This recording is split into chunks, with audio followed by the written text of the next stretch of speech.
Hello बच्चों की हाल। स्वागत है आप सभी का अपने प्यारे से चैनल रेडियो 360% में आयुष सर के साथ। तो आज जो हम टॉपिक स्टार्ट करने वाले हैं वो है सुपरपोजिशन थ्योरम, जिसको अध्यारोपण प्रमेय कहते हैं। Superposition theorem. तो देखिए ये थ्योरम होता क्या है।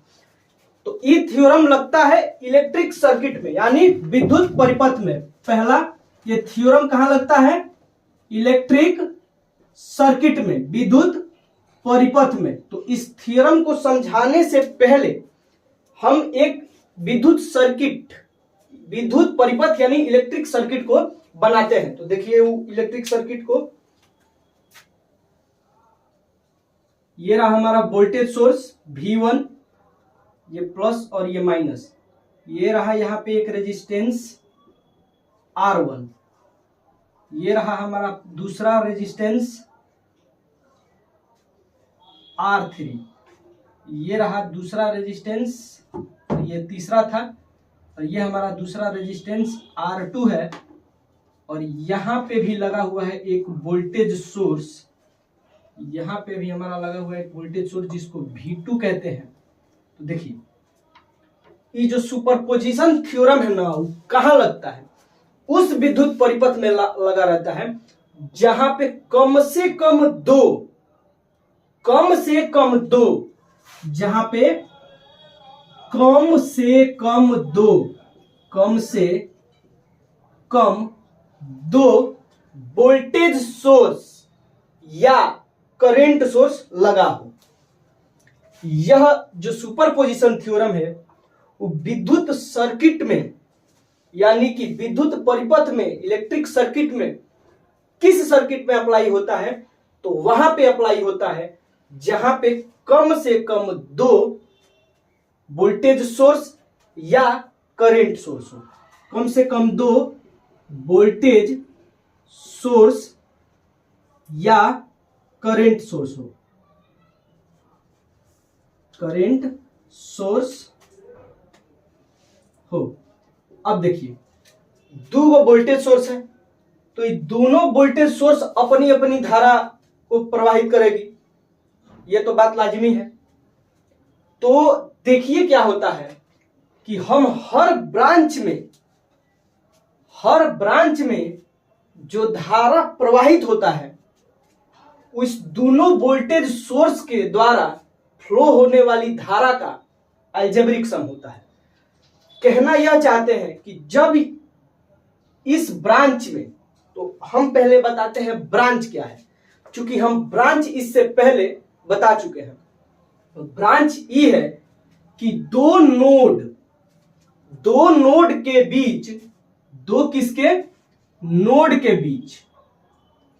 नोड के बीच जो एलिमेंट जुड़ता है, यदि दो नोड है और दो नोड के बीच यदि कोई एलिमेंट जुड़ा हुआ हो तो हम यह कहते हैं उसको ब्रांच। अब एलिमेंट किसे कहते हैं?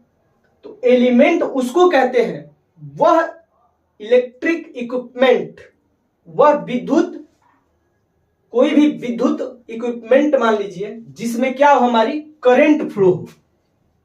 देखिए यहां पे हम एलिमेंट क्या है? जहां से हमारी क्या फ्लो हो? करंट। एलिमेंट क्या है? जिसमें से हमारी करंट को फ्लो होने दे, जब उसमें से करंट फ्लो हो, एलिमेंट कहलाता है। तो हमने ये पढ़ा कि दो नोड के बीच जब कोई एलिमेंट जुड़ा रहता है तो हम उसको ब्रांच कहते हैं। और एलिमेंट क्या होता है? तो जिसमें से करंट हमारी फ्लो हो सके उसको हम एलिमेंट कहते हैं।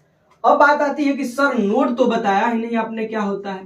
तो हम सारी बातें ये सब लिखवा चुके हैं, सारी बातें, शायद वो 15वां वीडियो होगा, वीडियो 15, उसमें सारे बेसिक टर्म, इसको पढ़ाने से पहले उसको इसीलिए पढ़ाया गया है।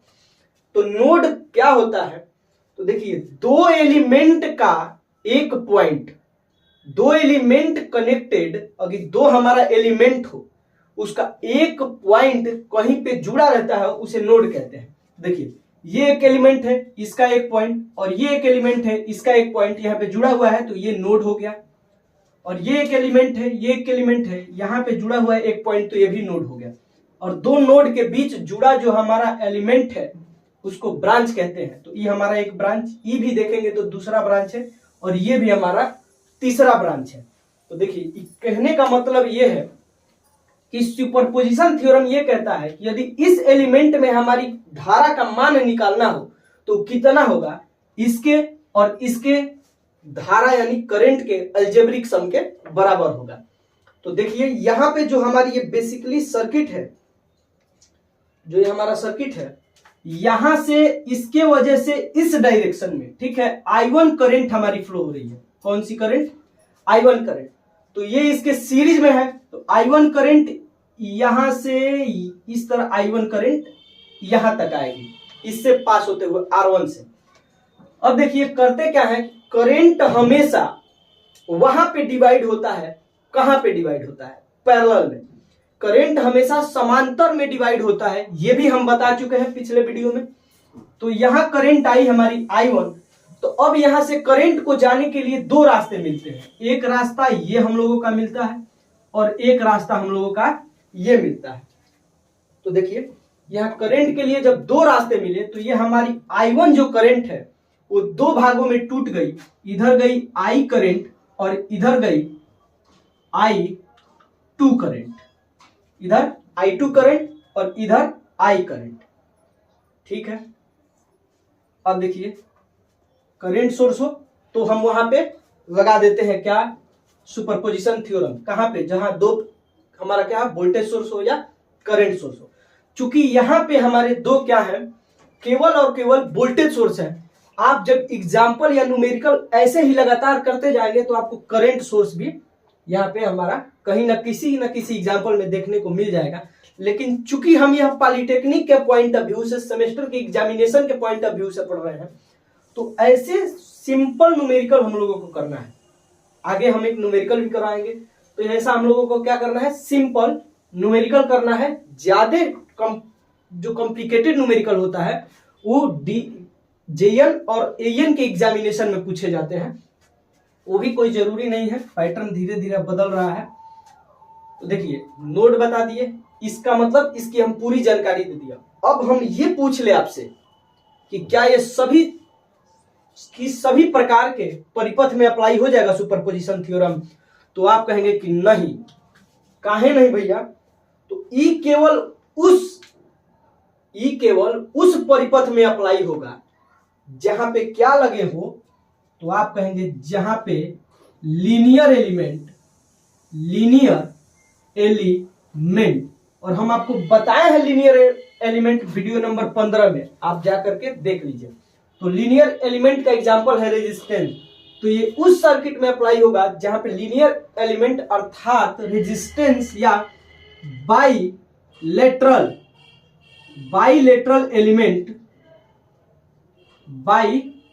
एलिमेंट से क्या हो, हमारा सर्किट मिलके बना हुआ हो। तो वहां पे यह हमारा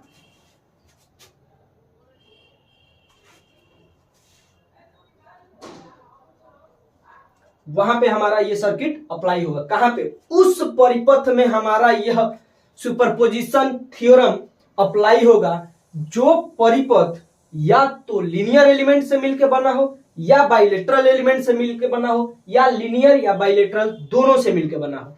अब बाइलेटरल क्या होता है? तो बाइलेटरल एलिमेंट वह एलिमेंट होता है, वह इक्विपमेंट होता है जिसमें करंट दोनों तरफ से हमारी फ्लो हो जाए।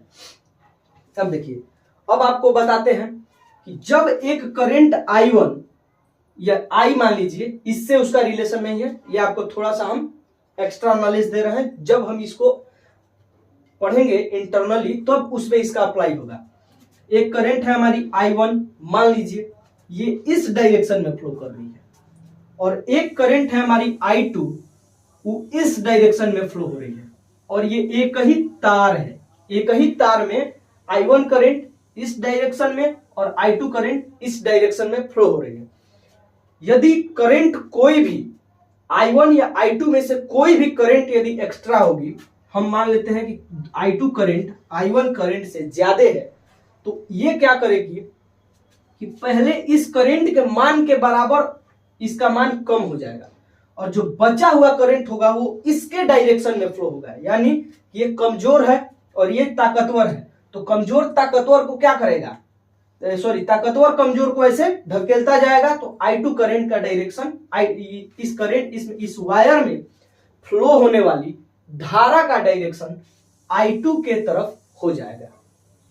अब बात होता है कहीं करंट माइनस और कहीं करंट प्लस दिखाई देता है, तो माइनस प्लस कुछ नहीं होता है, अगर करंट I2 है उसके सामने माइनस लगा हुआ है, इसका मतलब है कि अपोजिट डायरेक्शन में वो फ्लो हो रहा है।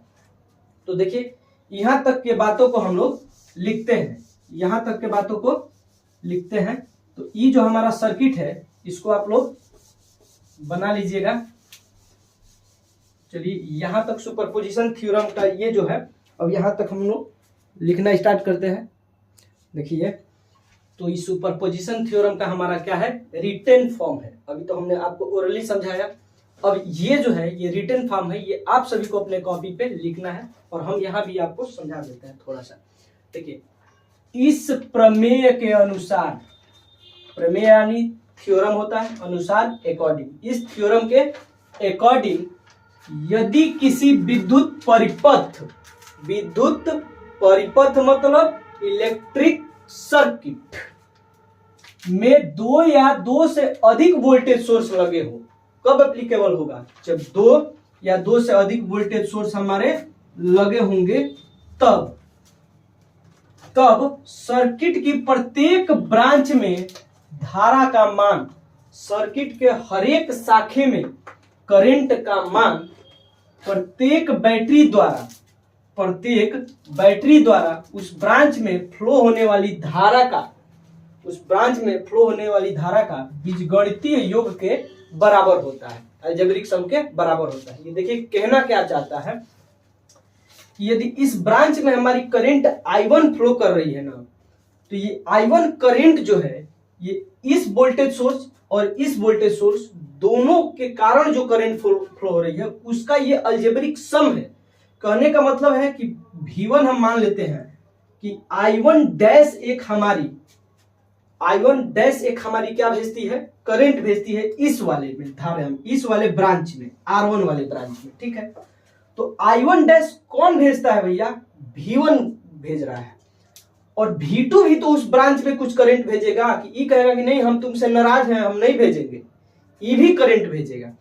ये कितना करंट भेजेगा, तो ये करंट हमारा भेजेगा I2 डैश, तो ये जो हमारा करंट है I1 और I2 डैश, इसी का जो सम होता है वो I1 है, ठीक है, इसी का सम I1 है। तो हमें यही फाइंड करना है क्या। अब देखिए यहाँ पे हो सकता है कि डायरेक्शन अपोजिट हो तो प्लस के जगह पे माइनस आ जाए, वो बात अलग है, वो हम आपको बता चुके हैं कि जब करंट की दिशा अलग होगी तो साइन भी उसका अलग हो जाएगा। तो देखिए क्या होगा, अब हमें इसमें फाइंड क्या करना है, I1 कितना होगा, I कितना होगा, यानी इस ब्रांच में I1 हमारा करंट फ्लो हो रहा है तो कितना है, I कितना है और I2 कितना है, I कितना है और I2 कितना है। तो बेसिकली हम I को I1 प्लस I2 तो लिख सकते हैं, I को I1 प्लस I2 लिख सकते हैं। देखिए क्या होता है, सॉरी यहाँ पे देखिए करंट इस तरह आ रही है, ये गलत है, करंट इसमें इस तरफ फ्लो होगी, इस तरफ ऊपर के तरफ, क्योंकि करंट पॉजिटिव से निगेटिव के तरफ फ्लो होती है। तो इन तीनों का वैल्यू हमें फाइंड करना होता है। जस्ट इसको लिखवाने के बाद किस तरीके से हम इन तीनों के वैल्यू को फाइंड करते हैं वो एक्सप्लेन करेंगे, फिर आपको रिटन फॉर्म में दे देंगे। तो देखिए सुपरपोजिशन थ्योरम हमेशा लीनियर यानी रेखीय, जिसका एग्जाम्पल है हमारा रेजिस्टेंस, एवं द्विदर्शिक यानी बाइलेटरल एलिमेंट से बने सर्किट पर लागू होता है। हम आपको उस टाइम भी बताए हैं, इस टाइम भी बता रहे हैं कि जो हमारा सुपरपोजिशन थ्योरम है वो हमेशा और हमेशा उस सर्किट पे फॉलो होगा, हमेशा और हमेशा उस सर्किट पे लागू होगा। किस सर्किट पे, तो वह सर्किट या तो लीनियर एलिमेंट से बना हो या तो बाइलेटरल एलिमेंट से बना हो, या लीनियर या बाइलेटरल एलिमेंट को मिला करके बना हो, केवल और केवल हमारा सुपरपोजिशन थ्योरम उसी सर्किट पे फॉलो करेगा। दूसरा पॉइंट इसी में कि तथा सर्किट में 2 वोल्टेज सोर्स होने चाहिए। यहाँ पे आप करंट सोर्स भी हो सकता है, कोई जरूरी नहीं है। सर्किट में हमेशा 2 करंट सोर्स या 2 वोल्टेज सोर्स होने चाहिए, या 2 से अधिक करंट सोर्स या 2 से अधिक वोल्टेज सोर्स। अब देखिए इसको जो है हमारे सीबीएसई बोर्ड वाले भाई लिखे, according to this theorem, superposition theorem दे करके एग्जांपल लिखे, according to this theorem if 2 or more voltage source, according to this theorem, if 2 or more voltage source are connected in an electric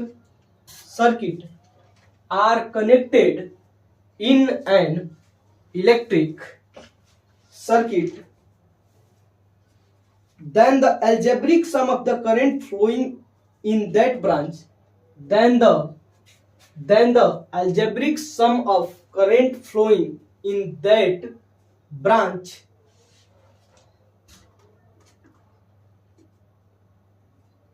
by each cell of that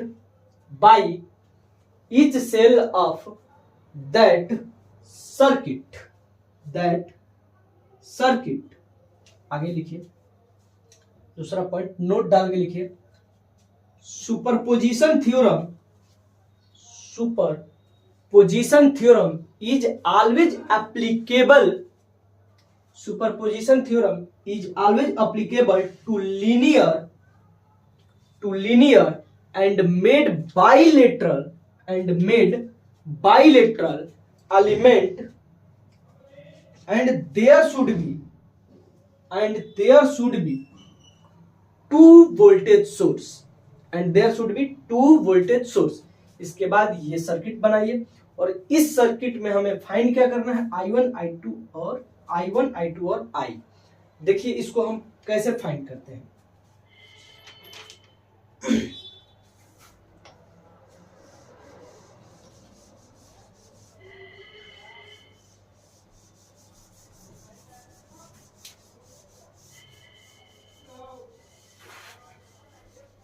देखिए इसको हम कैसे find करते हैं। तो ये है हमारा, अब देखिए सर्किट, ठीक है। हमें फाइंड करना है I1, क्या फाइंड करना है हम लिख दे रहे हैं यहाँ पे, I1 हमें निकालना है कितना है, फिर क्या निकालना है, I निकालना है कितना है, और फिर निकालना है I2 कितना है। अब देखिए डायरेक्शन इसका देखते रहिएगा धारा का, इसका डायरेक्शन इस तरह है, इसका डायरेक्शन करंट का इस तरह है, I1 का, जो I है वो नीचे जा रहा है, जो I2 है वो इस तरह आ रहा है। धारा का एकदम दिशा जो होना चाहिए वो याद रहना चाहिए, या आपको दिया रहे तो वहां से मालूम होना चाहिए, दिशा को फोकस करना है, तब हम फॉर्मूला निकालेंगे तो कोई हमारा क्या होगा, उसमें सस्पेंस नहीं आएगा। नहीं तो कोई ये होता है कि आपको फॉर्मूला निकाल के दे देगा और आप उस फॉर्मूले में उलझे रह जाएंगे कि यहाँ पे माइनस कैसे आया है और यहाँ पे प्लस कैसे आया है। तो देखिए पहले हम करते क्या है, पहला स्टेप हम लोग उठाते हैं कि हम V1 या V2 में से किसी एक को शॉर्ट कर देंगे। अगर वोल्टेज सोर्स हो तो हम एक को शॉर्ट करते हैं। देखिए हमेशा के लिए रामबाण इसका ये है तरीका कि शॉर्ट सर्किट हमेशा वोल्टेज सोर्स को करते हैं और ओपन सर्किट हमेशा करंट सोर्स को करते हैं। इसमें वोल्टेज सोर्स है, यहाँ पे करंट सोर्स भी दिया हो सकता था, तो वोल्टेज सोर्स को क्या करते हैं शॉर्ट सर्किट और करंट सोर्स को क्या करते हैं ओपन सर्किट हमेशा। और इन दोनों के इंटरनल रेजिस्टेंस को यानी आंतरिक प्रतिरोध को जैसे का तैसा छोड़ देंगे, जैसा हो उसको वैसे ही सर्किट में हम लोग छोड़ देंगे। ये अब देखिए करते क्या है, इन दोनों के स्टेप पहले में किसी एक वोल्टेज सोर्स को शॉर्ट सर्किट कर देंगे। किसी एक वोल्टेज सोर्स को क्या कर देंगे शॉर्ट सर्किट। तो देखिए इसका जो तुल्य सर्किट है यहां बना रहे हैं। अब देखिए हम मान लेते हैं कि V2 को हमने पहले शॉर्ट सर्किट किया है। यहाँ पे हम लोग बना दिए, ये इसका शॉर्ट सर्किट करने के बाद वाला सर्किट।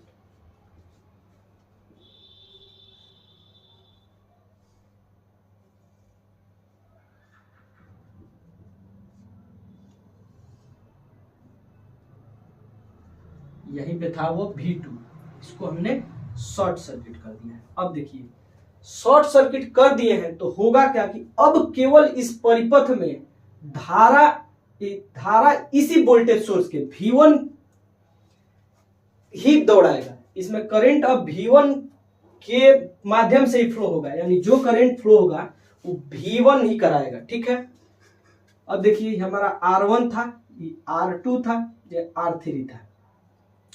अब इसमें टोटली करंट दूसरा हो जाएगा। अब इसमें V1 के जगह से यहाँ पे I1 dash current, I1 current तो यहाँ पे न फ्लो कर रहा था, ये दोनों वोल्टेज सोर्स के जो करंट सोर्स थे, उन करंट जो दोनों वोल्टेज सोर्स करंट दौड़ा रहे थे सर्किट में, उसको जोड़ने के बाद I1 आया था। अब देखिए अब इस वाले वोल्टेज सोर्स को हटा दिए हैं, तो इस वाले वोल्टेज सोर्स को हटाए हैं तो यहाँ पे हम है हमारा क्या I1। अब I1 इस वोल्टेज सोर्स की वजह से हमारा फ्लो कर रहा है I1। ठीक है, अब यह I1 यहां से ऐसे आया तो कोई भी करंट का डायरेक्शन या दिशा चेंज नहीं हुआ, यहां तक आया। तो यहां तक आने के बाद ये देखा करंट कि इसको अब दो रास्तों में जाना है।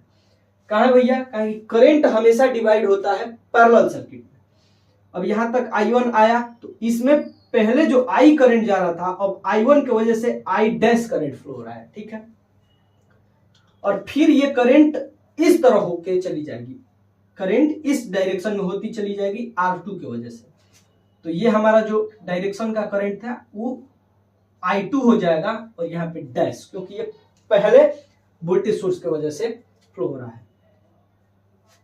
अब देखिए क्या करते हैं हम, इस वोल्टेज सोर्स V1, ठीक है, और V1 की वजह से जो इसमें करंट हमारा फ्लो हो रहा है वो, और इसके देखिए यहाँ पे V1 इसका वोल्टेज सोर्स दिया है, और इसके वजह से सर्किट में कुछ करंट हमारा फ्लो कर रहा है। मान लीजिए करंट हमारा कितना फ्लो कर रहा है I1 डैश। इसका रेजिस्टेंस दिया है, रेजिस्टेंस का हम लोग क्या निकालेंगे, प्रतिरोध का इक्विवेलेंट रेजिस्टेंस, R इक्विवेलेंट। अब हम R इक्विवेलेंट क्या होता है, जब बहुत सारे प्रतिरोध दिए हो या रेजिस्टेंस दिए हो, उनको जोड़ने के बाद जो वैल्यू आता है उसी को हम इक्विवेलेंट रेजिस्टेंस कहते हैं। यहाँ पे जब करंट यहां से जा रही है तो ये तो हमारा क्या है, सीरीज में है, और यहां पे करंट हमारा डिवाइड हो रहा है तो ये पैरेलल में है। तो यहाँ पे ऐसे निकाल देंगे R1 plus R2 parallel R3। हम ये सारे बात बताएंगे आपको रिटन फॉर्म में, पहले आपको समझा दिया जा रहा है। तो यहाँ V दिया है, I दिया है और R दिया है, इसकी हेल्प से हम हम लोगों को ज्ञात होगा, R इक्विवेलेंट हम निकाल लेंगे, उसकी हेल्प से हम I1 नहीं निकाल लेंगे सर। ठीक है, अब ये एक वोल्टेज सोर्स की वजह से फ्लो होने वाली करंट हमने निकाल लिया। अब दूसरे वोल्टेज सोर्स को ऐसे ही इस वाले वोल्टेज सोर्स को शॉर्ट कर देंगे। तो देखिए यहाँ पे आपको चूंकि करंट का दिशा बतानी है, तो करंट का दिशा हमें बताना है, फॉर्मूला निकालना है, तो एकदम से जरूरी है अगला स्टेप भी आपको दिखा देना। तो देखिए इसी का हम लोग क्या कर रहे हैं कि यहाँ पे बनाते हैं, फिर से क्या कर रहे हैं अगला स्टेप में, कि अगला स्टेप में हम इस वाले V1 को शॉर्ट कर देंगे और V1 को इस V2 को क्या कर देंगे, V2 की वजह से अब करंट को सर्किट में फ्लो करवाएंगे।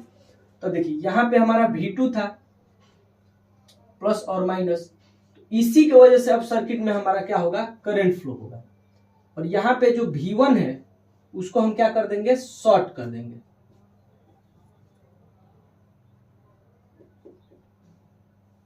ठीक है, यहाँ पे शॉर्ट सर्किट अब इसको कर दिए। तो अब करंट जो है वो V2 की वजह से फ्लो होगी। अब करंट जो है वो V2 की वजह से फ्लो होगी। तो यहां से हमारी करंट चली, कौन सी करंट, यहां पे चल रही थी हमारी I2 करंट। ठीक है, तो यहां पे जो हमारी करंट चलेगी I2, देखिए यहां पे डैश है तो यहाँ पे I2 डबल डैश। ठीक है, ये करंट यहां से आई, ये तो इसके सीरीज में है, तो इसमें से तो पूरा पूरा करंट पास हो जाएगा। अब करंट जैसे ही यहाँ पे आता है तो करंट को जाने के लिए दो रास्ते, करंट डिवाइड हो जाएगा, इसका मतलब ये पैरेलल में है, तो जो इसमें करंट फ्लो होगा वो हो जाएगा आई डबल डैश, क्योंकि आई सिंगल डैश यहाँ पे फ्लो हो रहा है।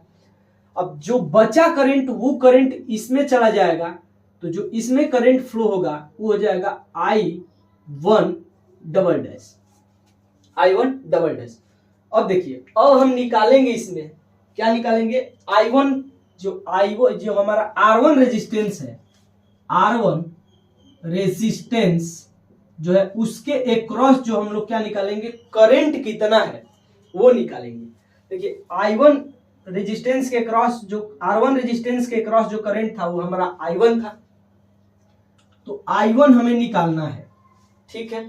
अब देखिए आई वन की दिशा कैसी है, ऐसी, इस सोर्स में आई वन में फ्लो होने वाली करंट वी वन की वजह से उसी तरह था, तो हम आई वन डैश ले लेंगे। अब करेंगे प्लस, लेकिन इसमें आई टू की दिशा इस तरह है, एंटी क्लॉकवाइज, ठीक है। इसमें आई टू की दिशा, इस वाले में आई टू की दिशा क्लॉकवाइज है, इस वाले में क्या है, आई टू की दिशा क्लॉकवाइज है, तो क्लॉकवाइज है तो दिशा बदली तो साइन माइनस, और आई टू डैश था, आई टू डैश, यहाँ पे आई वन जो हुआ वो I one dash minus I two dash के बराबर हो गया, ठीक है। यहां से हमने निकाला I one is equal to I one dash minus I two dash, ये काम आने वाली चीजें हैं सारी, ठीक है। हम सारे की सारी चीजों का यूज करेंगे। अब हमें क्या निकालना है, आई टू का वैल्यू, ठीक है भैया, आई टू का वैल्यू हमें निकालना है। अब हम इस सर्किट में आए तो ये देखें कि ये जो एंटी क्लॉकवाइज था, तो आई टू डैश वी टू के वजह से एंटी क्लॉकवाइज ही फ्लो कर रहा है, तो आई टू डबल डैश, और इसमें आए तो आई टू क्लॉकवाइज फ्लो कर रहा है, तो ये भी माइनस हो जाएगा आई टू सिंगल डैश। तो यहां पे हम लोगों का आई टू की वैल्यू मिल गई, I two is equal to I two double dash minus I two single dash. अब बात आती है हमारी आई का, तो आई देखिए, आई जो है वो नीचे पहले से फ्लो कर रही है, कहां पे, इसमें नीचे, पहले सोर्स में देखते हैं तो आई वन भी नीचे और दूसरे सोर्स में आई टू भी नीचे, तो I is equal to I one dash plus, sorry, I is equal to I dash plus I double dash. यहां से हमारी I is equal to I dash plus I double dash, इसके हेल्प से हम लोग क्या निकाल देंगे, करंट निकाल देंगे। कहने का मतलब है कि ये प्रतिरोध R1 के क्रॉस जो हमारी करंट है वो E है, R2 के क्रॉस जो हमारी करंट है E है, और R3 के क्रॉस जो हमारी करंट है वो E है। ऐसे ही हम लोग निकालेंगे, तो स्टेप वाइज स्टेप इसको हम लिखते हैं, स्टेप वाइज स्टेप, और आपको रिटन फॉर्म में दे देंगे, तो आप बहुत दिन तक इसको, अगर आप भूलते हैं तो आप फिर इसको रिवाइज कर लेंगे। तो देखिए, इसको रिटन फॉर्म में आपको देते हैं, देखिए, लिखित साक्ष्य आपको दिया जा रहा है, लिखित साक्ष्य। तो लिखित साक्ष्य देखिए क्या है, एग्जाम्पल है कि दिए गए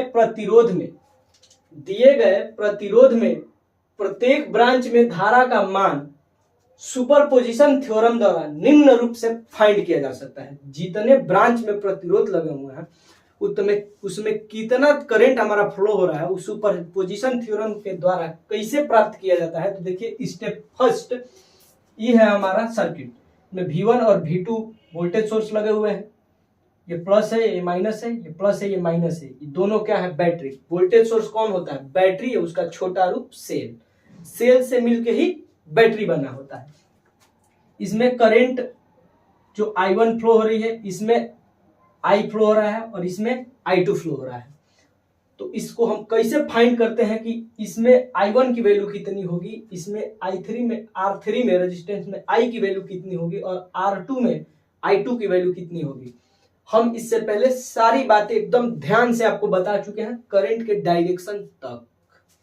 अगर स्किप करके इसी के लिए रुके हैं तो आप पीछे देख लीजिए, नहीं तो यहाँ पे ये फार्मूले जो हैं बाद में आपको समझ में नहीं आएंगे। और एक बार जब आपको समझ में नहीं आएंगे ना, तो आप YouTube पे कई वीडियो को ढूंढते ही से रह जाएंगे, कंसेप्ट आपका क्लियर जल्दी होगा नहीं। तो देखिए स्टेप पहला क्या है, पहला कदम हम उठाते हैं कि बैटरी V2 को शॉर्ट सर्किट करके बैटरी V1 द्वारा प्रत्येक रेजिस्टेंस में करंट का वैल्यू फाइंड करते हैं। पहला स्टेप कि बैटरी V2 को हमने क्या किया, शॉर्ट सर्किट कर दिया, और V1 के वजह से प्रतिरोध सारे रेजिस्टेंस में कितनी करंट फ्लो हो रही है इसका वैल्यू फाइंड करेंगे। कैसे, इसमें जो है V1 की वजह से I1 करंट R1 में, इसमें I डैश करंट R3 में, और I2 डैश करंट R2 में फ्लो हो रहा है। अब देखिए ठीक उसी प्रकार जैसे अब किए थे V2 को शॉर्ट, वैसे V2 को रखने छोड़ देंगे वैसे ही, और V1 को शॉर्ट कर देंगे। बैटरी V1 को शॉर्ट सर्किट करके बैटरी V2 के प्रत्येक रेजिस्टेंस में करंट का वैल्यू फाइंड करेंगे, और V2 को छोड़ करके V1 को शॉर्ट करेंगे, और V2 के वजह से जितने भी प्रतिरोध लगे हुए हैं उन सारे प्रतिरोध में धारा का मान फाइंड करना है। तो देखिए इस वोल्टेज के लगाने की वजह से, बैटरी के लगाने की वजह से R2 में धारा I2 डबल डैश, और यहाँ पे R3 में धारा हमारा I डबल डैश, और यहाँ पे R1 में धारा हमारा I1 डबल डैश फ्लो कर रहा है। तो दोनों स्टेप से प्राप्त धाराओं के द्वारा प्रत्येक रेजिस्टेंस में परिणामी धारा का मान निम्न प्रकार से फाइंड कर सकते हैं। देखिए दोनों स्टेप की हेल्प से, यानी इसकी और इसकी, इन दोनों स्टेप की हेल्प से जो हमारा रिजल्टिंग करंट है यानी कि I1, I और I2, इसका मान फाइंड कर सकते हैं। और वो कितना होगा ये बता चुके हैं। अब लिखिए यहाँ से कि प्रतिरोध R1 में धारा I1 equal to I1 dash minus I1 double dash, minus क्या हुआ है ये भी हम बता चुके हैं। प्रतिरोध R2 में धारा जो है हमारा I2 equal to I2 double dash minus I2 dash, ये भी क्या है ये भी आपको हम बता चुके हैं। प्रतिरोध R3 में धारा I equal to I dash plus I double dash, ये सारे आपको लिखवा चुके हैं। आप लोग लिखिए और सीबीएसई बोर्ड वाले साथी इसको लिखें। Example in the given circuit, the value of current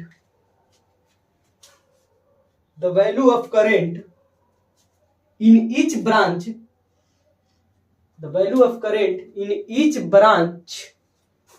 of the circuit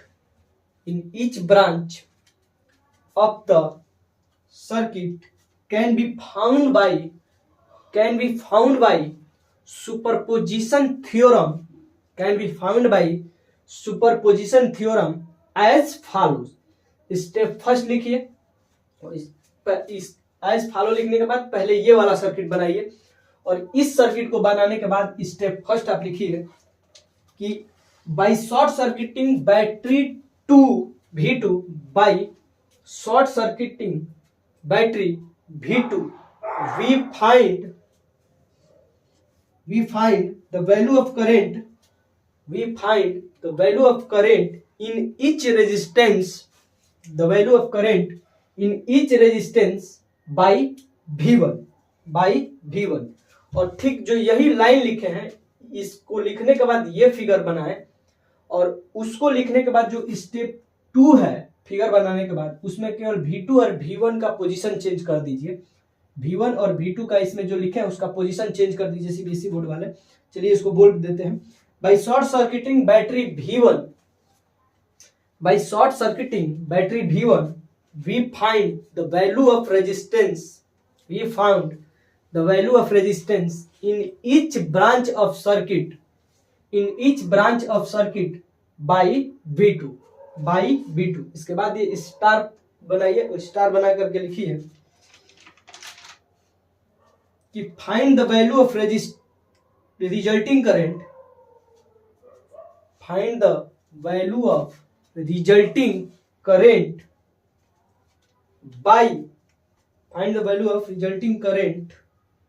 in each resistance by the current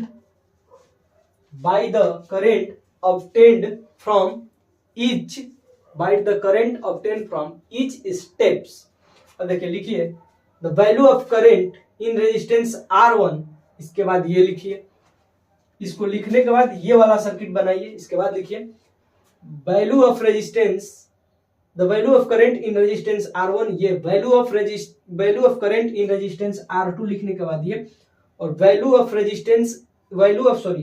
resistance बोल रहा है, value of current in resistance R2 बनाने के बाद ये वाला जो फॉर्मूला है इसको लिखिए। इसके बाद हम एक छोटा सा प्यारा सा और सिंपल सा प्रीवियस ईयर का न्यूमेरिकल कराते हैं आपको, जो कभी इससे पहले डिप्लोमा के एग्जाम में पूछ लिया गया है।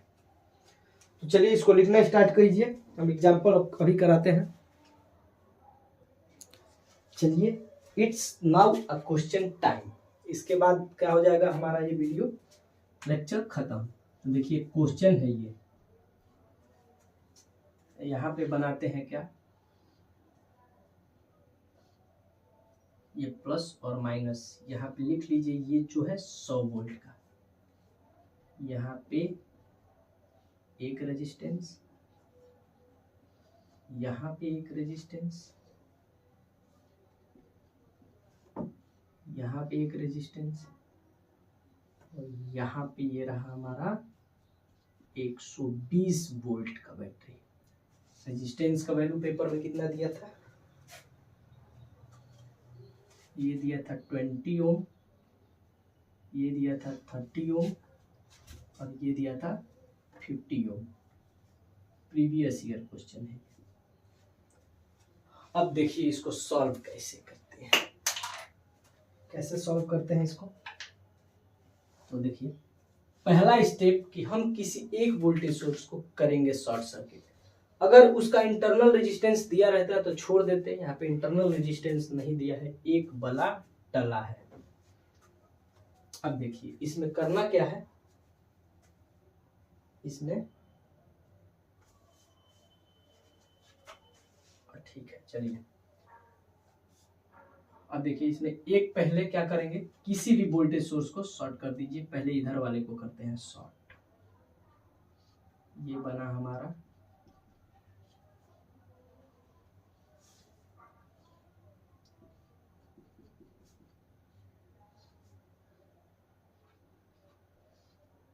जाओ भैया तुम शॉर्ट सर्किट। 20 ओम, ये रहा 30 ओम, और ये रहा 50 ओम, ये रहा 100 वोल्ट। अब देखिए हम अब करेंगे क्या, वोल्टेज तो हम लोगों को मालूम है, वोल्टेज मालूम है कि नहीं मालूम है, आप लोग साथ साथ लिखना स्टार्ट कीजिएगा। वोल्टेज V1 है हम लोगों का कितना, 100 वोल्ट दे दिया है ये। अब देखिए इसके वजह से यहां से एक हमारी करंट चली है I1 डैश, इसके वजह से यहां से एक हमारी करंट चली है I1 डैश। तो ये करंट इसमें पास हो जाएगी क्योंकि ये इसके सीरीज में जुड़ा हुआ है। जैसे ही करंट यहाँ पे आएगी, इसको जाने के लिए दो रास्ते मिल जाएंगे, एक इधर और एक इधर, यानी ये दोनों प्रतिरोध पैरेलल में जुड़े हुए हैं। तो पहले हम R इक्विवेलेंट फाइंड करते हैं, यानी कि तीनों जो रेजिस्टेंस है इनको जोड़ते हैं। देखिए R इक्विवेलेंट फाइंड करने के लिए ये सीरीज में है 20 इन दोनों के, तो ये दोनों पैरेलल में है 30 और पैरेलल 50। तो हम ये आपको दो अगर रेजिस्टेंस है पैरेलल में जुड़े हैं तो उनका डायरेक्ट जो ट्रिक है उससे हम फॉर्मूला बताए हैं, ये है 30 30 50 और 30 प्लस 50। तो यहां से हो जाएगा ये हमारा 20, ये हो जाएगा 500, ये हो जाएगा 80, ये 10 से 10 हमारा क्या हो जाएगा कैंसिल, ये हो जाएगा हमारा 20। और इसको जब आप सॉल्व करेंगे 150/8 को, इसको यदि 150/8 को सॉल्व करते हैं तो आता है 18.75 ओम, 18.75 ओम। अब इसको जब जोड़ते हैं आप तो आएगा 38.75 ओम। तो हमने यहाँ पे R इक्विवेलेंट फाइंड कर दिया 38.75 ओम। ये हमने R इक्विवेलेंट यहाँ से फाइंड कर दिया है। अब देखिए क्या होता है, यहाँ से अब हम लोग I1 निकालेंगे। क्या निकालेंगे? I1। I1 हमारी धारा कितनी है वो वैल्यू हम लोग निकालेंगे। तो देखिए यहाँ से हम लोग निकालेंगे I1 डैश, ये हमें धारा निकालना है I1 डैश। तो I1 डैश कितना होगा? V1। V इजकल टू आई आप नहीं जानते आप सब, यहीं से अगर जानते हैं तो यहीं से, अगर नहीं जानते हैं तो वीडियो देख के आइए ओम्स लॉ वाला। और V is equal to I R, यहीं से I is equal to V by R. तो यहाँ पे वोल्टेज कितना दिया है हमारा? V1 by are equivalent. इस फॉर्मूले की हेल्प से हम I1 की वैल्यू यहाँ पे फाइंड आउट कर देंगे। यहाँ पे वोल्टेज हम लोगों का कितना है? 100 वोल्ट।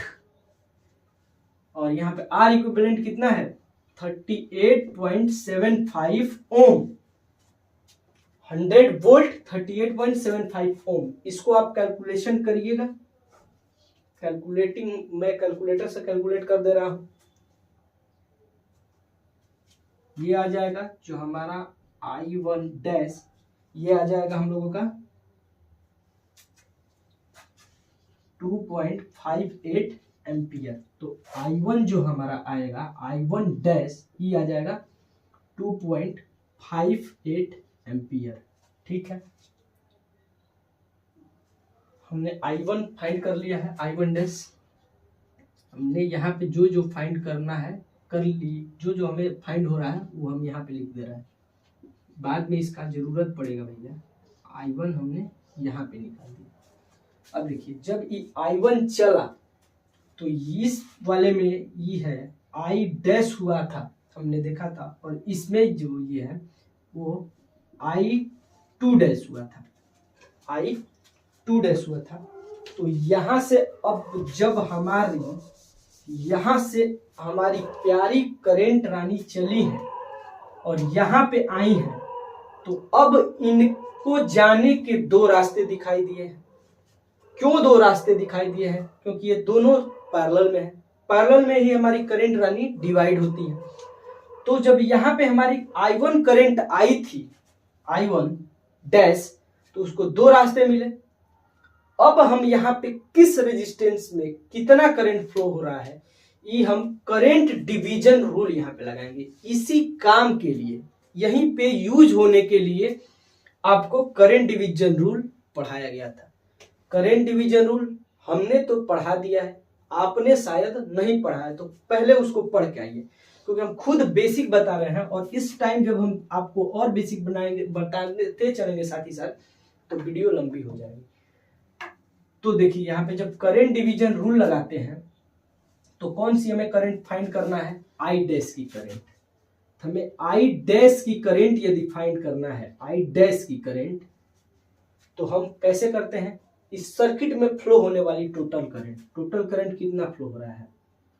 I1 डैश इनटू इसके अपोजिट वाला रेजिस्टेंस 50 बाई दोनों रेजिस्टेंस का योग 30 प्लस 50। यहां पे हम वैल्यू रखते हैं I dash is equal to I1 की वैल्यू हम निकाल के रखे हैं कितना? 2.58 इंटू 50 बाई 80। जीरो से ये जीरो मर गया। अब जो I डैश की वैल्यू आएगी, वो I डैश की वैल्यू आएगी, वो आएगा 6125 एम्पियर। तो यहां से हमने I डैश का वैल्यू निकाल दिया कितना? 1.6125 एम्पियर। आपको ही प्रूफ करके दिखाएंगे कि जितना आ रहा है वो सही आ रहा है कि नहीं आ रहा है। इसमें कितना करंट जा रहा था ये हमने निकाल दिया। अब इसमें कितना करंट जा रहा है ये भी हम लोग निकाल देंगे। कैसे? हम निकालते हैं I2 डैश। I2 डैश निकालने के लिए इसमें सबसे ज्यादा कितना करंट फ्लो रहा है, मैक्सिमम पूरे सर्किट में कितना करंट फ्लो रहा है? 2.58 इंटू इसके अपोजिट वाला रेजिस्टेंस 30, और इन दोनों रेजिस्टेंस को ऐड करने के बाद आएगा जितना वो बटा में I2 डैश, ये हो जाएगा 2.58 इंटू 30/80 और यहां से ये कट जाएगा। अब जो I2 डैश का हमारा वैल्यू आएगा वो कितना आएगा 0.9675 ampere. 0.9675 ampere I2 dash 0.9675 ampere.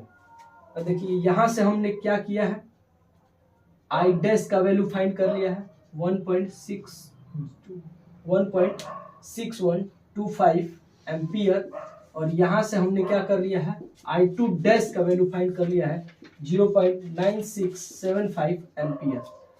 अब देखिए होता क्या है कि हम क्या मैजिक दिखाने वाले थे, हम यही मैजिक दिखाने वाले थे कि जब ये करंट 2.58 एम्पियर यहां तक आई है, इसके बाद डिवाइड हुई है, तो हम आपसे बोलेंगे कि एक रोटी है, आधे रोटी को तोड़ करके और आपके भाई को दे देते हैं और आधे रोटी को तोड़ करके आपके बहन को दे देते हैं। तो हम ये भी तो कह सकते हैं उन दोनों से आधे आधे रोटी को लेके हम एक बना सकते हैं।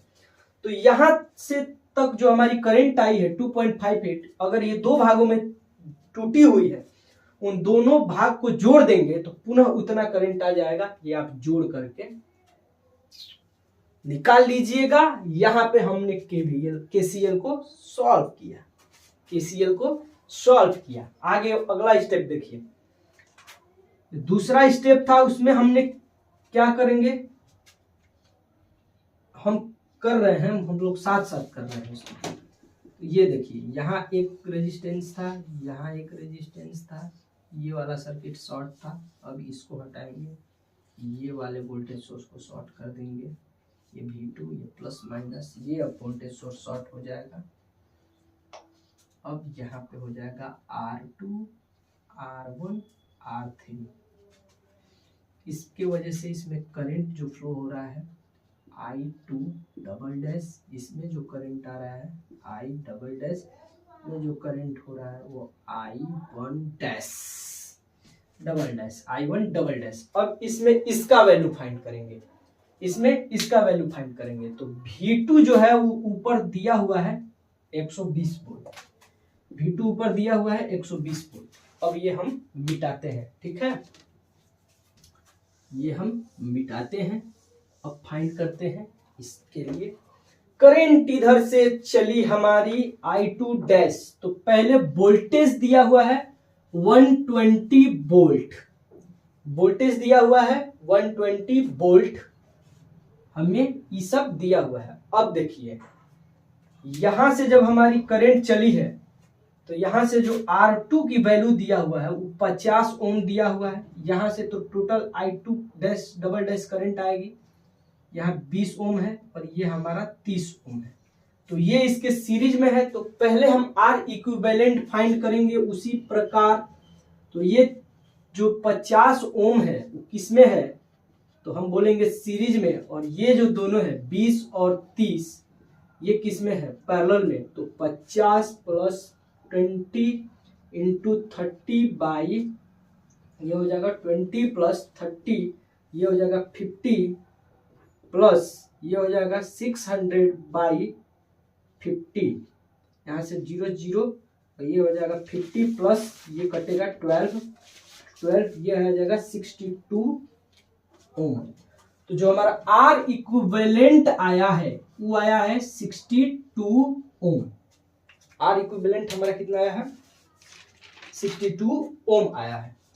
तो अब देखिए होता क्या है कि R इक्विवेलेंट, देखिए चूंकि यह न्यूमेरिकल सेक्शन है तो हम बोर्ड पे देख के ही इसको कर पाएंगे, डायरेक्ट ऐसे हम नहीं कर पाएंगे। तो हम बोर्ड पे देख करके इसको करते हैं। अब हम निकालते हैं I2 dash, I2 double dash की वैल्यू। तो ओम्स लॉ के according I is equal to V by R होता है, तो I2 double dash is equal to V2 by R equivalent. इसके जगह पे हम वैल्यू रखेंगे और वैल्यू को I2 डबल डैश की वैल्यू को फाइंड करेंगे। तो यह है 120 और R इक्विवेलेंट है 62 ओम। इसको जब हम लोग सॉल्व करेंगे तो ये आएगा 1.93 एम्पियर, 1.93 एम्पियर। तो यहाँ से हमारा आया है 1.93 एम्पियर। यहाँ से हमने I2 डबल डैश निकाल दिया है, I2 डबल डैश ये आया है 1.93 एम्पियर। अब देखिए I2 डबल डैश अब हमने निकाला है। अब देखिए यहाँ पे होता क्या है कि जैसे ही I2 डबल डैश करंट यहाँ पे आई है तो करंट को जानने के लिए दो रास्ते, करंट यहाँ पे डिवाइड होगी, करंट डिवीजन रूल लगाएंगे। वहां पे हमने जब पढ़ाया था आपको करंट डिवीजन रूल, ऐसे जोर जोर दे करके पढ़ाया था।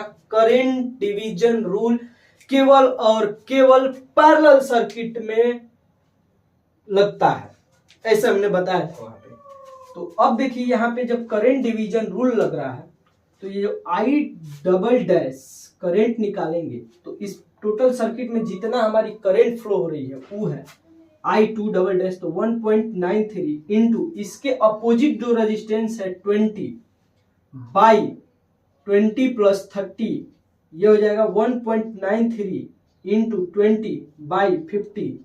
और यहां से जो हमारा वैल्यू आएगा I डबल डैश का वो आएगा 0.772 एम्पियर। वैल्यू हमें देखना पड़ेगा, वैल्यू इसको हमें सॉल्व करके देखना पड़ेगा। अगर हम इसको खुद से यहीं पे डिवाइड करते हैं तो ज्यादा टाइम लग जाएगा। I डबल डैश जो आएगा वो है 0.772 एम्पियर। हमने I डबल डैश निकाला 0.772 एम्पियर।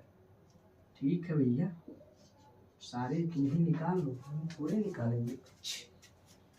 चलो अब बचा कौन? I1 double dash. अब इनकी बारी, I1 डबल डैश इनको निकालते हैं तो टोटल सर्किट में हमारी करंट फ्लो हो रही है। करंट डिवीजन रूल से निकाला जा रहा है फॉर्मूला। इसके बाद इसका अपोजिट जो करंट है वो, और ये सॉरी अब पीछे अगर यहाँ पे 30 लिखे होंगे तो आप 20 कर लीजिएगा। और हम पीछे यहाँ पे 30 लिखते हैं तो 20 कर लीजिएगा, क्योंकि उसका कैलकुलेशन गलत होगा, आंसर सही आएगा। यहाँ पे होगा हमारा उस टाइम 20 होगा, यहाँ पे 30 है, इनटू ये क्या हो जाएगा 50 प्लस 30। तो अब देखिए क्या होता है, I1 double dash equal to 1.93 into 30। वहां पे पीछे I डबल डैश में 20 होगा, क्योंकि उसके अपोजिट, इसके अपोजिट 20 है। तो ये हो जाएगा 50, 0 और 0 निकाल देंगे। अब ये जो हमारा आंसर आएगा वो आएगा 1.158 एम्पियर। ये जो हमारा I1 डबल डैश का वैल्यू आएगा 1.158 एम्पियर। अब देखिए यहाँ पे भी जादू होगा कि इन दोनों करंट को जोड़ेंगे तो इतना हमारा आ जाएगा। यहां से हमने निकाल दिया है क्या, I1 double dash equal to 1.158 ampere. अब बारी आती है इस परिपथ में करंट फ्लो कितना होगा। ये देखिए यहाँ पे हमारी I1, यहाँ पे हमारी करंट फ्लो हो रही है I, और यहाँ से हमारी करंट फ्लो हो रही है I2। डायरेक्शन करंट का ध्यान रखिएगा, फॉर्मूला पीछे लिखवाया गया है। अब देखिए हम डायरेक्शन इस वाले बेसिस पे लेंगे। यहाँ से हमने निकाला I1 का डायरेक्शन कैसे है, ऐसे, इसमें I1 ऐसे है तो प्लस होगा। तो I1 की वैल्यू कितनी है भैया, I1 की वैल्यू 2.58, ठीक है। और यहाँ पे क्या है, यहाँ पे I1 निकाल दिया है, और इस वाले सर्किट में इसमें फ्लो हो रही है एंटी क्लॉकवाइज क्या, I1 डबल डैश। यहाँ पे I1 डबल डैश का वैल्यू है 1.158। इसको आप सॉल्व करिएगा, जो आएगा उतना एम्पियर, ठीक है। यहां से निकालते हैं I का वैल्यू। I में इसमें I1 जो जा रहा है नीचे, I डैश जा रहा है नीचे 1.6125 और इसी में आई डबल डैश कहाँ जा रहा है, नीचे, प्लस 0.772 प्लस 0.772 एम्पियर। अब देखिए I2 हमें निकालना है। I2 के लिए यहाँ पे I2 नीचे है माइनस, I2 डैश माइनस है तो माइनस I2 डैश का वैल्यू निकालेंगे। I2 डैश माइनस में 0.9675 एम्पियर और ये जो है I2 डबल डैश उसी के डायरेक्शन में है तो प्लस I2 डबल डैश को हमने प्लस कर देना है इसमें 1.93 ये जो वैल्यू है वो एम्पियर। तो इस तरह ये हमारा जो होता है न्यूमेरिकल सॉल्व होता है एकदम चींटी के रफ्तार में। चलिए दोस्तों, मिलते हैं अगले वीडियो में नए जोश और नए उत्साह के साथ। आज के लिए बस इतना ही। जय हिंद, टेक केयर, बाय बाय।